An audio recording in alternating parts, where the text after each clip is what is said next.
Welcome to the Study Samurai webinar on how to support your students through high school.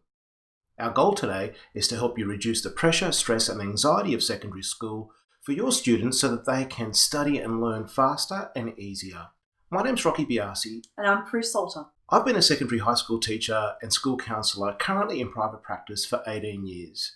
I work with students and parents to help reduce stress and anxiety and improve wellbeing and academic performance. I also started my career as a secondary teacher, but realised that so many students really don't know how to achieve academically. So my doctorate focused on how schools can help students with these study skills, and I've shared my tips and techniques with over 500,000 parents and students since 2001. This webinar is a result of Prue and I both running sessions in schools, and many schools use our website and resources. In fact, your school might be one of these. But you can have all of the websites and all of the handouts you like. Nothing beats someone talking to you directly like this. People tell us that they want to see us and hear us speak and hear what we have to say, but we just simply can't get to every school for a live presentation. And even if we have done a presentation at your school, the students probably only got to hear us speak for an hour or so. But we've got so much more that we want to tell them. And that's why we created the Study Samurai Library. Now there's 3 parts to this online resource. Firstly, there are 75 video lessons of Rocky and I teaching for about 20 minutes or so, telling your students everything they need to know to help them cope with the academic demands of secondary school. Then we've included the ELES Online Study Skills Handbook website with 43 interactive study skills units. And lastly, the Study Samurai Library also includes the Human Connections online wellbeing resource with 17 modules that help students increase wellbeing, reduce stress and anxiety. So this is all the resources your school needs to support your students. So in this webinar, we're going to give you a taste of the library for free. We'll cover content from 2 of the 75 video lessons. If you like what we show you, at the end of the webinar, we'll explain how you can access this resource for your school or for your family. So let's get started. High school years are a challenging time for everyone involved because, well, firstly, students' developmental stage, they're becoming more independent, and how, we would influence them as children no longer works as they get older and start high school. Also, there's this cultural message that the senior years of school determine your future. And that adds a lot of unnecessary stress for good reason. The belief that it's do or die, no wonder the stakes are high for our students. The workload in secondary school can be truly overwhelming. It's not normal life to have to work all day at school and then do more work at home, and to do that day in and day out. Unfortunately, the time of life when students least feel like doing work is the time when they have to do the most work ever. So it's little wonder that fear, stress and anxiety are high in our students with that type of workload, and the high stakes do or die belief and thinking. In an article published in September 2015, there was a survey of Year 12 students from a range of schools in Sydney, Australia, and it didn't paint a happy picture of life for students. Of the 722 students surveyed, 42% registered high-level anxiety symptoms high enough to be of clinical concern.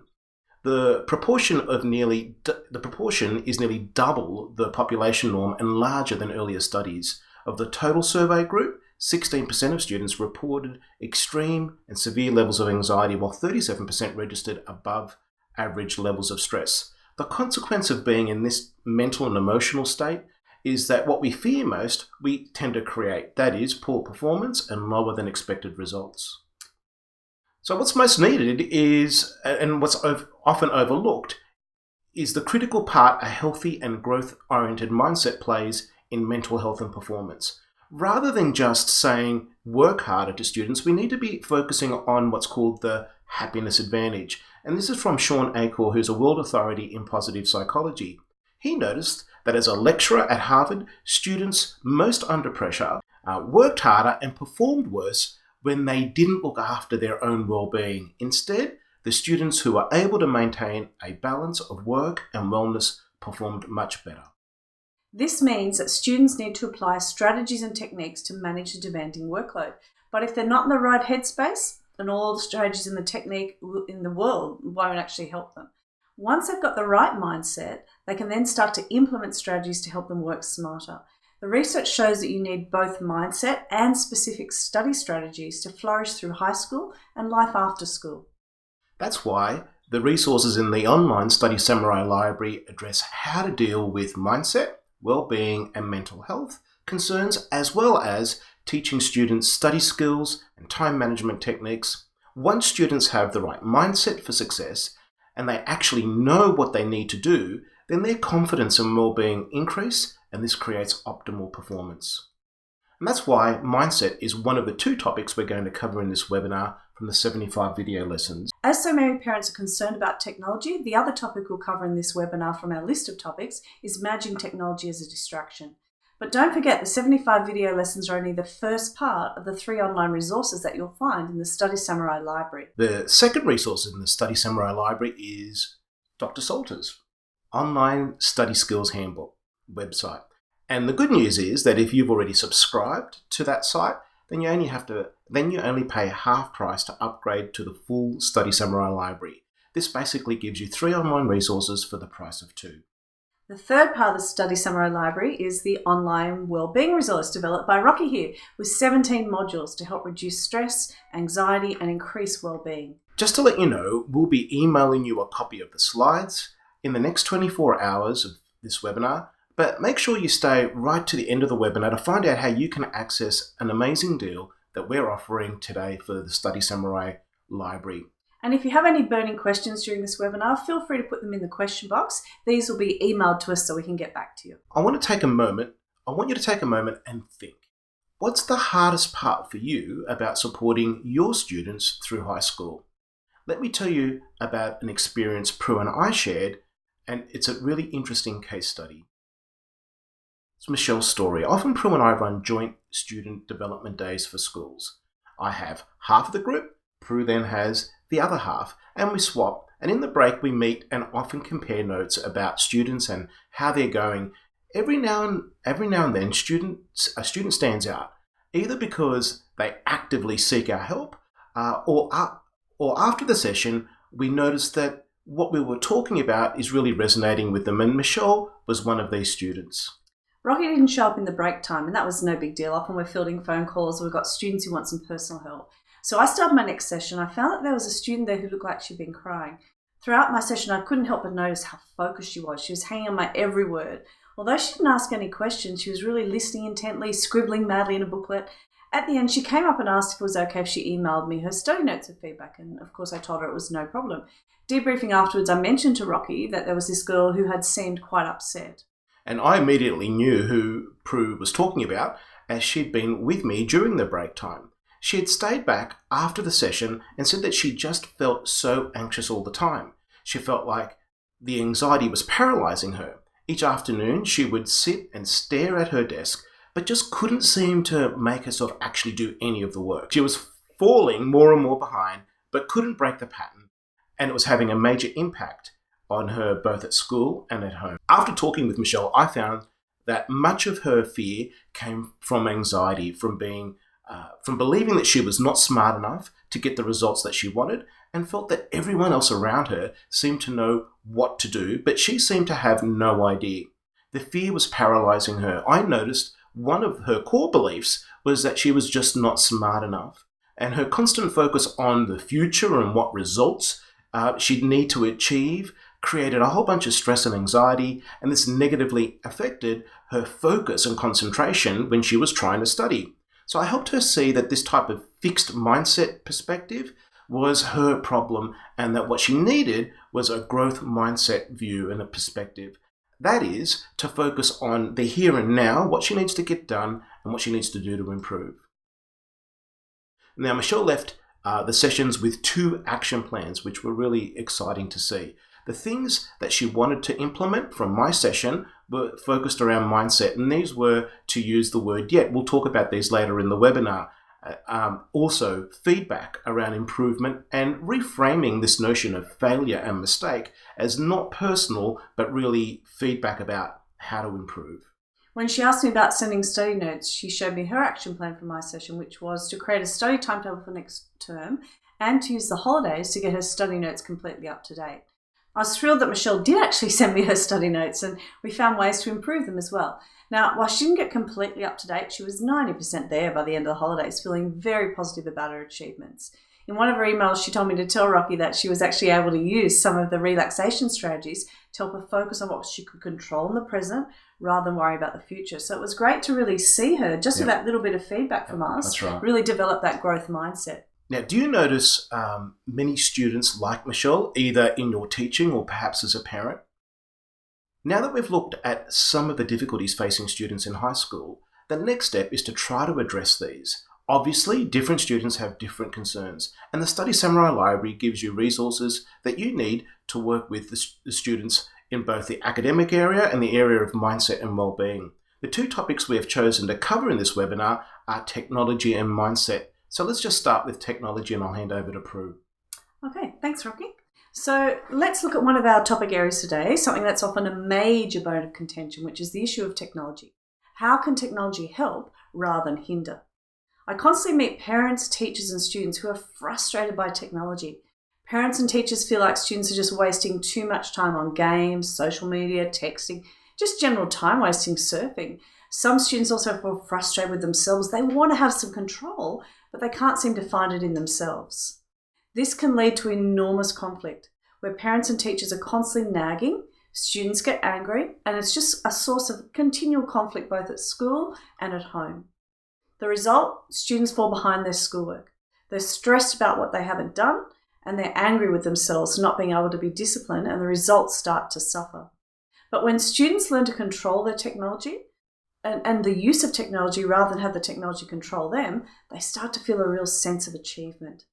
At home, instead of conflict, there's family agreement. It creates harmonious household with better understanding between everyone as to how and when technology will be used.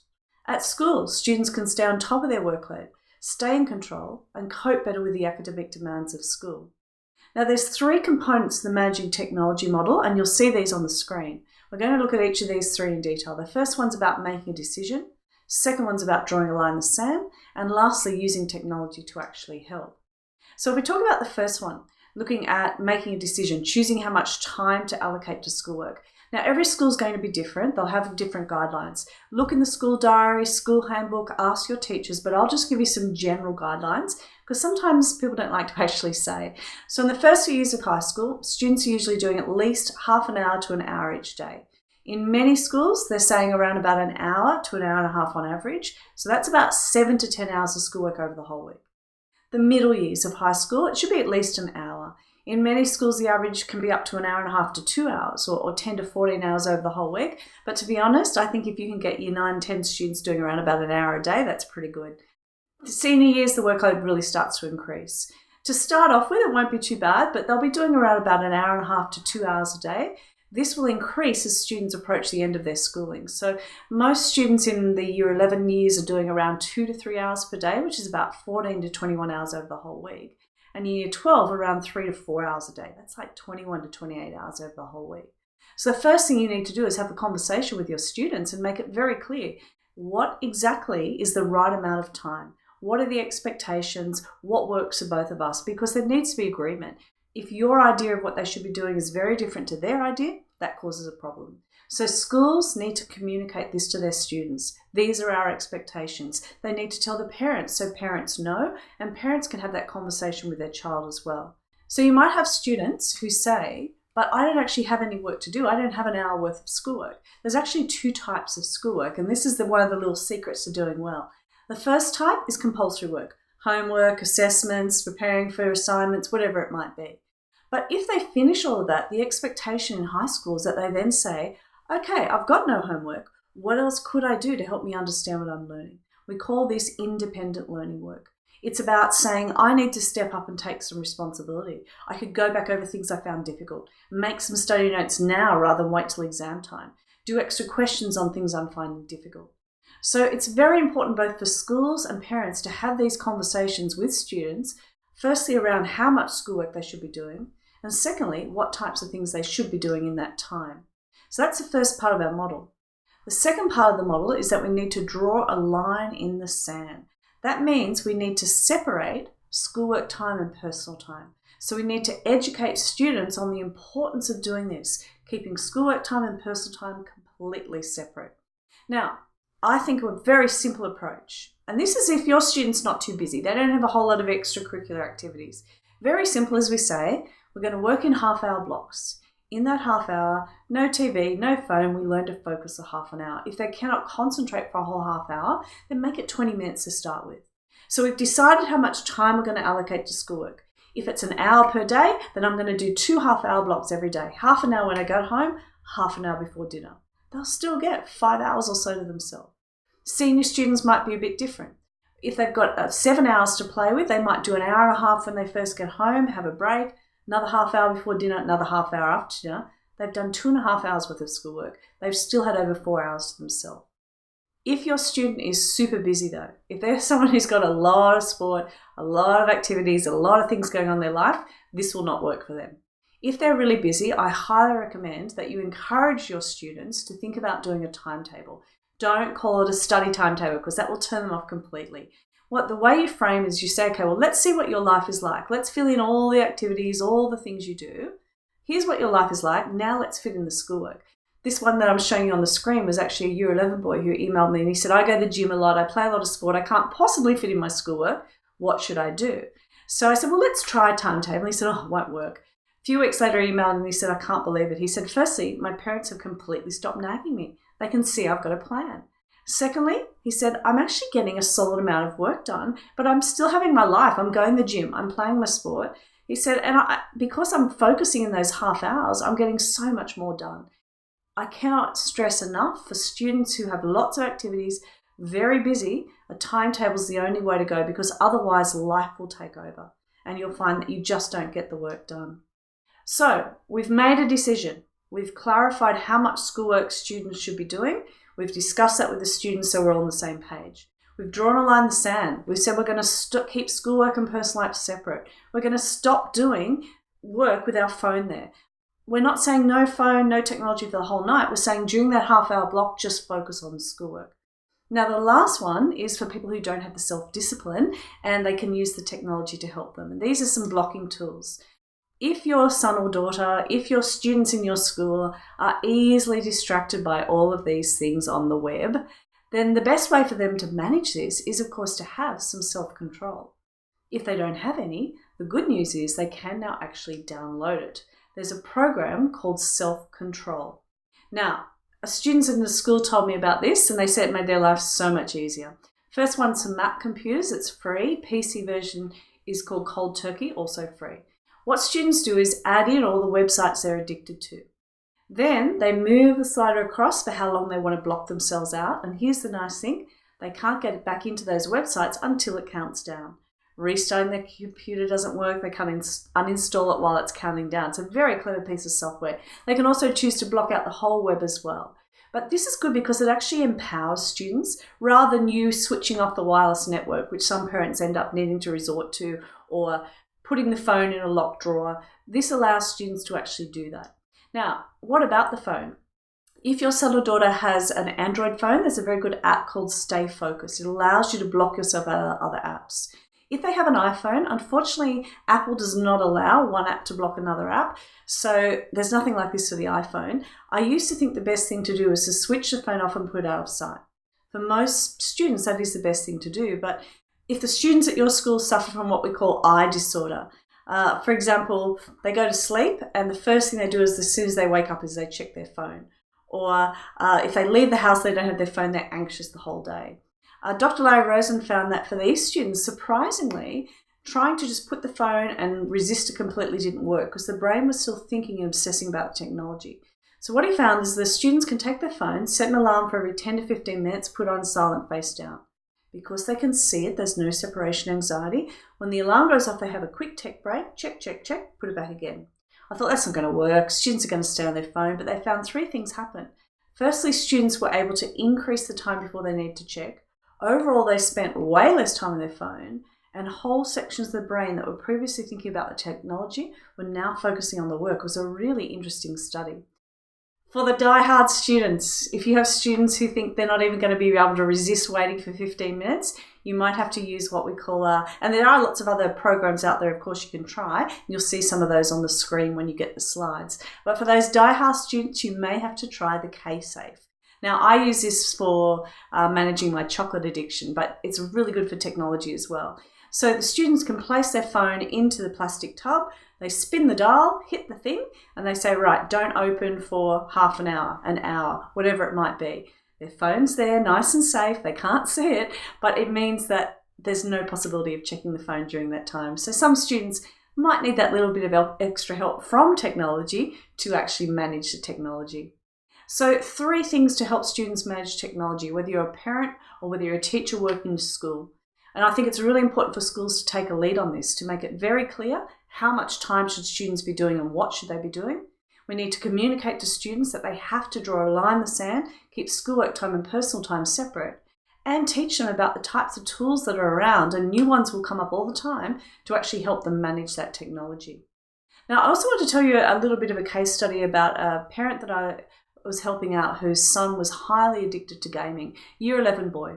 And she found that he just was getting absolutely no work done, failing his assessments. It was just a nightmare. He just spent all his time gaming. So she tried all sorts of things, but it's hard when they're in year 11 and they've got a part-time job and they've got their own money, they can get their own Wi-Fi plan. Those sorts of things cause lots of problems. So we had a conversation around, okay, we have to get these 3 things clear. So she decided to use the car, which is always a wonderful strategy for parents because you've got a captive audience.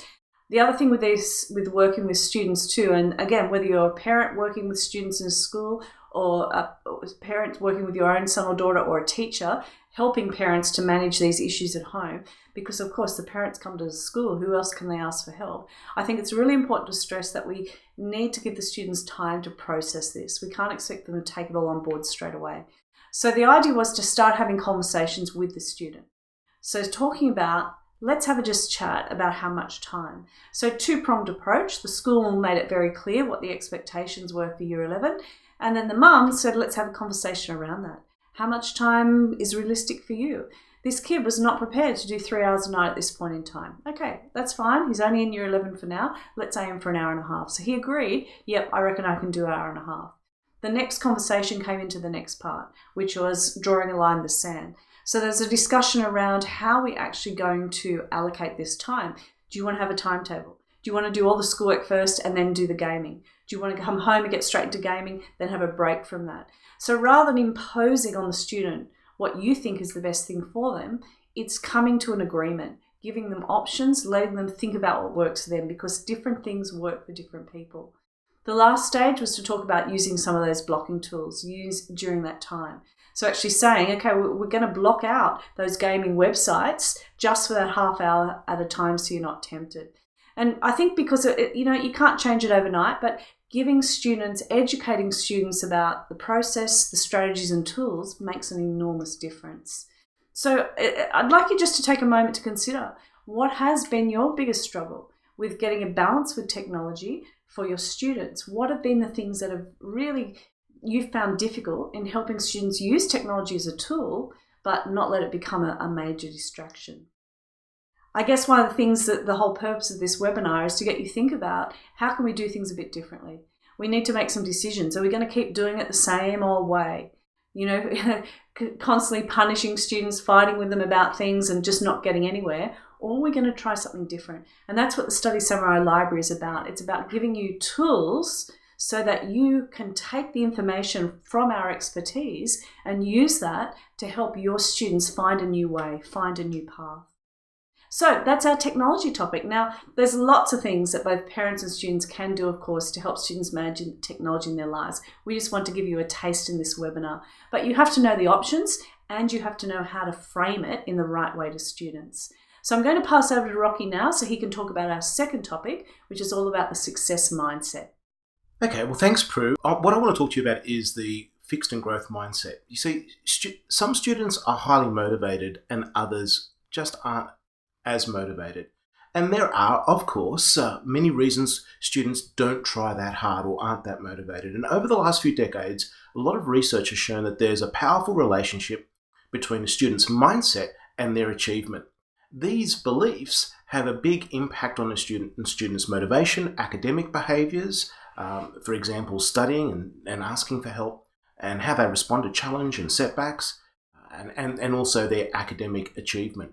So this work originated from Carol Dweck, as a professor at Stanford University, and she discovered that there are two mindsets. The fixed mindset believes that intelligence is a fixed trait. You can't change it. And the growth mindset person believes that you can grow your intelligence through your effort and your approach. When you have a fixed view of your ability, you tend to quit easily because you just don't believe that you can improve. Students with a fixed mindset, they turn mistakes and failure into who they are, their identity. And rather than seeing mistakes as information about how to grow and improve, the belief that you're not good enough, not smart enough, and perhaps a failure creates fear and massive self-doubt. And this mental and emotional state, when you're in that, you're more likely to avoid school and study.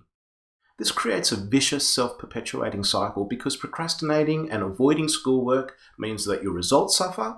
When your results suffer, the fixed mindset student believes that this is about their innate natural ability rather than their capacity to grow and improve. Why would the fixed mindset student try to improve if they believe that their results mean that they're a failure and there's really no hope of improving? So students with a growth mindset, this helps create character traits like determination and grit and resilience. And these traits are proven to increase results and well-being.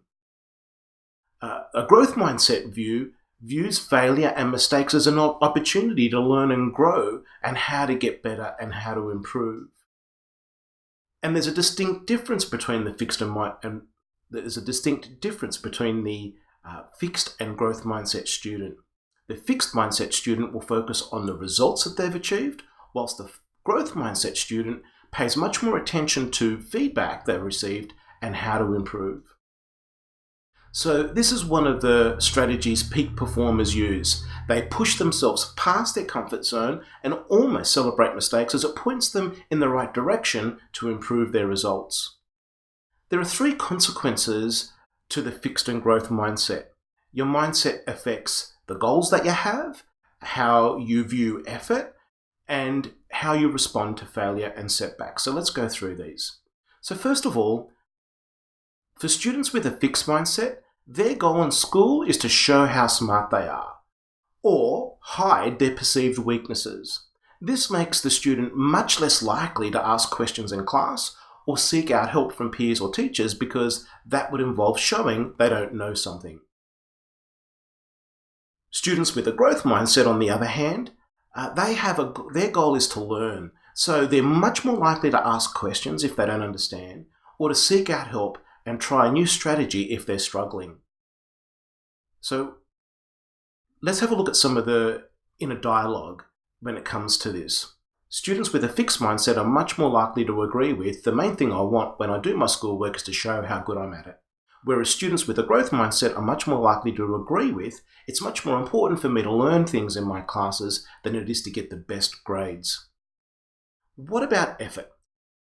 Well, students with a fixed mindset actually see effort as proof of low ability. They think that if they have to try hard, that means they're not very good at it and not very smart. Whereas students with a growth mindset, they see effort as an important factor to learning and performance. And so this is how those beliefs play out for fixed mindset students. They're more likely to agree with, to tell you the truth, when I work hard at my schoolwork, it makes me feel like I'm not very smart. Whereas students with a growth mindset are much more likely to agree with, the harder you work at something, the better you'll be at it. What about responses to failure? Well, a fixed mindset student, they give up and quit because they see setbacks as evidence they don't have what it takes. They see it as a character flaw. Students with a growth mindset are more likely to work harder in response to failure. As a result, their grit, their ability to persevere through difficulty, increases in strength. It's a little bit like a muscle. The more it's used, the stronger the belief and attitude and determination grows. So some of the dialogue, when students are asked how they would respond to failing a test, students with a fixed mindset are more likely to agree with these types of statements. I'd spend less time on this subject from now on, I would try not to take this subject ever again, and I would try to cheat on the next test. Whereas students with a growth mindset are much more likely to agree with, I'd work harder in this class from now on, and I'd spend more time studying for that subject and for the upcoming tests. So students with a fixed mindset tend to show declines in their performance over time, particularly when they transition to a new environment, such as from primary school to high school and into the senior school. Students with a growth mindset typically show increases in achievement over time. So when it comes to creating a growth mindset, there are 3 strategies that I'd like you to consider. The first is to use the word yet. So Dr. Dweck believes that this single word, whilst it's not magic, can transform the way we view our problems. Our current condition isn't good, but we're in the direction of progress. The word actually fosters the idea that we're growing and improving. So it typically works like this. So when I hear my daughter say, but I just can't do this, I say, yes, you just can't do this yet. What about feedback? This is really critically important. Students need to seek out and analyze the feedback their teachers and coaches provide and implement that feedback to improve. Growth mindset students are constantly looking for and applying the tips and feedback they receive. Parents and teachers need to provide feedback focused on process and character traits that are in the student's control. You can say things like, I really loved that strategy you used on that problem, or I loved your work ethic in that practice, or I love how honest you are with your friends, or I really loved how hard you tried. When we affirm effort and the right choice of strategy within the student's control, we tend to get more effort and improved performance. Finally, this is also really important, learning from failure and not seeing it as a reflection of who you are. The message we should be sending and teaching is acknowledge and embrace mistakes and imperfections. Hiding from weaknesses means that you'll never overcome it or improve. Replace the word failing for learning. Don't make failure personal. It's not about who you are. It's more about information about your ability and effort at that time. So this is a photo of my daughter, Kane, that you'll see up on the slide here. And this is of her a few years ago. She came back from school with this trophy. She came first in a cross-country run. And I wanted to just share with you really quickly this case study of where I try to give her feedback around the growth mindset. So initially, of course, she came in and she was super excited. She was saying, hey, Daddy, look, I've got this trophy. I came first in cross-country. And, of course, I picked her up, gave her a big hug and said, oh, that's fantastic. I'm really proud of you. And she was making a really big deal about the trophy and coming first. She was holding it up and saying, I was the best, I came first. And she was saying all of this sort of stuff. And I thought, well, this is a really good opportunity to teach her about growth mindset. So I said, show me that trophy. So I picked it up, I looked at it, and I dropped my tone and my enthusiasm, and I just put the trophy down and I said, look, darling, to be quite honest, I'm not that fussed about the trophy. And her face dropped and she said, but Dad. And I said, no, let me explain. So tell me, when you were running, was it hard? Was it hard to do? And she goes, yeah. And it was really hard. I said, was it hard to breathe? She said, Dad, I had a stitch.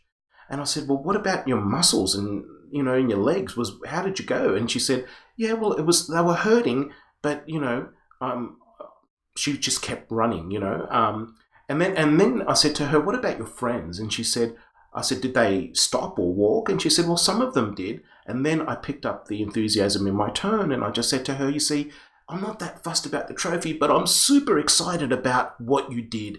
It was really hard to breathe at times as you were running. Your muscles were sore. Some of your friends dropped off and you persevered. You kept going no matter how hard it was. So my feedback was on what she did to achieve the result rather than the result. So this leads us to a question. Can you identify the fixed and growth mindset in yourself and in your students? We all have them, and Carol Dweck says that about 40% of the population has a fixed mindset, 40% growth, and 20% in the middle. And by the way, you should also know that the fixed and growth mindset can change. You might have a fixed mindset at school and a growth mindset to sport, music, so it changes across contexts. So some things for you to reflect on. Can you recognize the fixed and growth mindset in yourself or your students? And how can you understand, and how can an understanding of these mindsets help your students? So just like Prue said before, the whole webinar, the whole purpose of this is to look at some new approaches and some new perspectives and ways of going ahead. And it's really about embracing the growth mindset research and to leave that fixed mindset view of the world behind us. So to summarize, we need to help our students develop a growth mindset that has a focus on continual improvement through the right effort and strategy. So we've now finished covering some of the key ideas in the mindset and technology topics. So we created the Study Samurai Library to give parents and teachers an all-in-one resource to help students not just cope with the demands of school, but to be more relaxed and less stressed about their learning. This helps your students develop grit, resilience, and new learning skills so that they can achieve their personal academic best. The Study Samurai Library is a resource that gives you access to our expert knowledge so that you can use it with your students. For example, parents and students can access the Study Samurai Library of resources at home or get the tips and techniques they individually need. Schools can integrate the resources into their pastoral and wellbeing programs and learning to learn programs. And teachers could direct individual students to the resources that they need. Well, this is not a magic wand that will do all the work for you. It is an incredible library of resources that gives you a massive head start in allowing you to tailor your programs to meet the needs of your students, both in study skills and in mindset and wellbeing. And we've done all the hard work creating these resources for you. All you need to do as a school is to decide what topics you want to cover with particular cohorts. The Study Samurai Library is a culmination of over 20 years' experience from 2 experts in study skills, learning, wellbeing and performance. Both Rocky and I have presented our materials to over 500,000 students, parents and teachers since 2001. These are tried and tested resources. So let me explain the model behind the Study Samurai Library. There are 5 key topic areas. When students have well-being, they create energy and motivation. And when they have a growth and success mindset, they can then implement time management strategies to become organised, efficient and productive, as well as study skills to make their learning easier. This then leads to positive performance and students achieving their personal best. At the start of the webinar, we said we'd tell you how you could access the Study Samurai Library for your school. For most secondary school subscriptions work out at around $2 per student. Subscribing's easy. Simply go to studysamurai.com and select your school size. On this page, you'll also find all of our current special offers. Our life's work's been helping young people navigate the complexity of high school, and we hope that you found this webinar useful. Look forward to seeing you in the Study Samurai Library. If you have any questions, feel free to email us at info@studysamurai.com. Thanks again for attending.